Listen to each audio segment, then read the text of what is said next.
Little ice అనేది మా paediatric ఆఫ్థల్మాలజీకి సంబంధించిన ప్రత్యేకమైన విభాగం.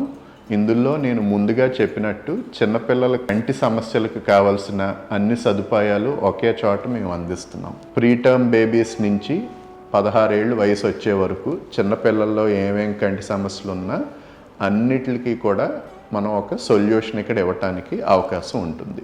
సో ఈ రోజుల్లో చూస్తే పూర్వంతో పోల్చుకుంటే చిన్నపిల్లల్లో కంటి సమస్యలు పెరిగినాయి. సో ఇక్కడ మనం మయోపియా గురించి మాట్లాడుకోవాలి. ఎక్కడైనా ఒక క్లాస్కి వెళ్ళి చూస్తే ఇదివరకు ఒక్కళ్ళకి కానీ ఇద్దరికి కానీ కళ్ళజోళ్ళు అనేవి ఉండేవి.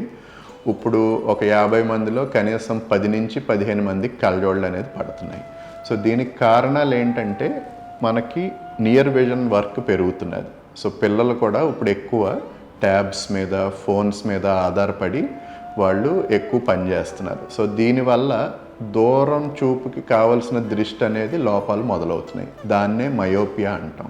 సో ఈ మయోపియాని మనం ఎదుర్కోవాలి అంటే చిన్నపిల్లల్లో వీలైనంత వరకు ఫోను ట్యాబ్ని అవాయిడ్ చేయాలి.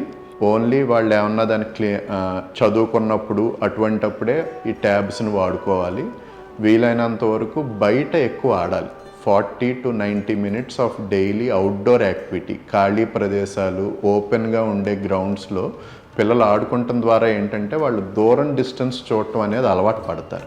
సో ఎప్పుడైతే అవుట్డోర్ యాక్టివిటీ పెరిగి స్క్రీన్ టైంని మనం మినిమైజ్ చేసి దానికి తగ్గ పౌష్టికాహారం ఇచ్చి రెగ్యులర్గా ఐ చెకప్స్ చేసుకుని ఇవన్నీ చేసుకోగలిగితే చిన్నపిల్లల్లో మనం కంటి సమస్యలు రాకుండా ముందుగానే మనం జాగ్రత్త తీసుకోవాలి. చిన్నపిల్లల్లో ఇది ఎందుకు ముఖ్యం అంటే మనం వాళ్ళని కరెక్ట్ టైంలో డయాగ్నోస్ చేసి వాళ్ళకి ట్రీట్మెంట్ ఇవ్వకపోతే ఆ లోపం అనేది వాళ్ళ జీవితాంతం దాన్ని బేర్ చేయాల్సి ఉంటుంది. సో అందుకని మనం కరెక్ట్ టైంకి వాళ్ళని డయాగ్నోస్ చేసి అసలు వ్యాధి రాకుండా కూడా ముందే మనం నిర్ధారణ చేసి తగు జాగ్రత్తలు తీసుకుంటం ద్వారా వాళ్ళలో చూపుని కాపాడటమే కాకుండా మన అందరి భవిష్యత్తును కూడా మనం కాపాడుకున్న వాళ్ళం అవుతాం.